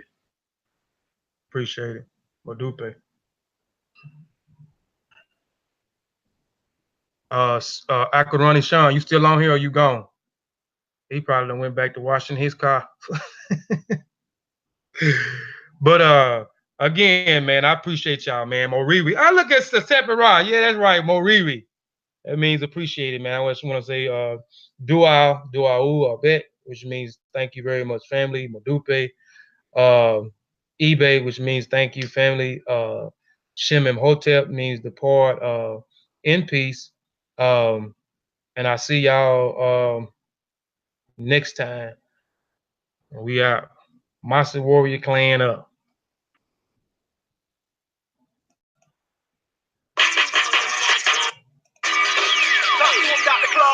He called for the unity and the redemption of the African world. Salute them, honorable Marcus. We are not ready to listen then. They might not have been ready then. There's wonder whether we are ready. Ain't no doubt about it. To listen. You ready, baby? Nah. Let's go. Yeah. Flag fly high. Flag fly high. Flag fly high. Sky with the side to side. The flag fly high. Come on. Flag fly high. Flag fly high. Flag fly high. All these G's on the rise, all eyes will recognize the flag fly high. Hold it high. Let it fly. Rebel colors forever, Bobby would never die. On the 90, the throne ready, let's take a ride. That's what big men don't choose a side. Stand for the warriors. Seldom travel yet still bad glorious. Black power represents us. You either rolling with Africa or against us. Flag fly high, flag fly high, flag fly high. Black fists in the sky, waving side to side. The flag fly high. Come on. Flag fly high, flag fly high, flag fly high. RPGs on the rise, all eyes will recognize the flag fly high. The red is for the blood. I got the best stock, the rest got blood. The black is for the gods, validated and elevated, holding the main charge. The green is for the cradle. Africa, everything first, the earth stable. The secular thing, put it together as a symbol of liberation. That's how we get the letters RBG.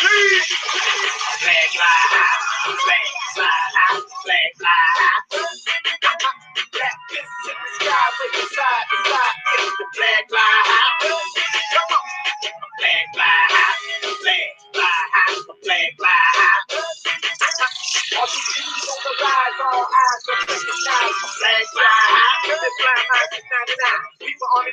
time. How to draft on my design, we won't ready. Hard line, ain't no game for that red flame. Took the stage of that black pain. Revolution in my veins, till we free, I won't change. And you can count on that like an advocate. Celebrate the victories and the challenges. This deeper than social media statuses. This lifestyle, motivation building practices. Yeah! Flag fly high, flag fly high, flag fly high. Black fists in the sky, waving side to side. The flag fly high. Flag fly high, flag fly high, flag fly high.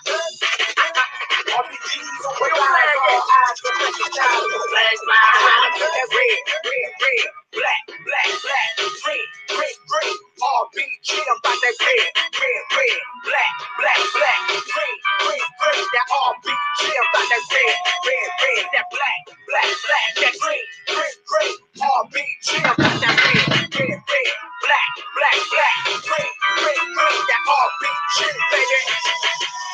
RPG, baby. Fly high, my flag, fly high, my flag, fly high. Shout out to all my RPGs worldwide. Doing this thing garbage style, you know what I'm talking about? Yeah. My flag, fly high, my flag, fly high. Come on.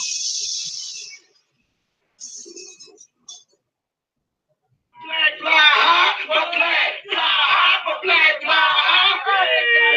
RPGs on the rise, all eyes gonna recognize. My flag, fly high.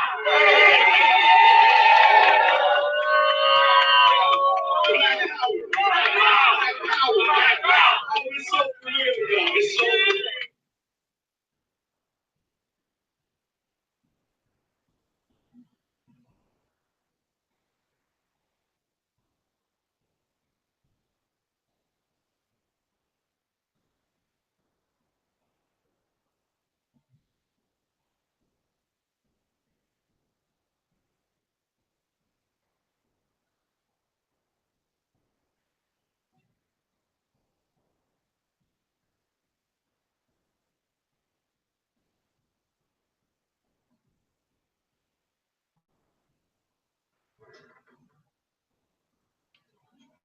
All right.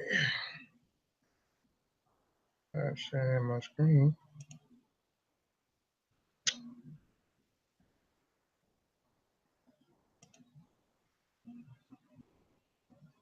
Peace.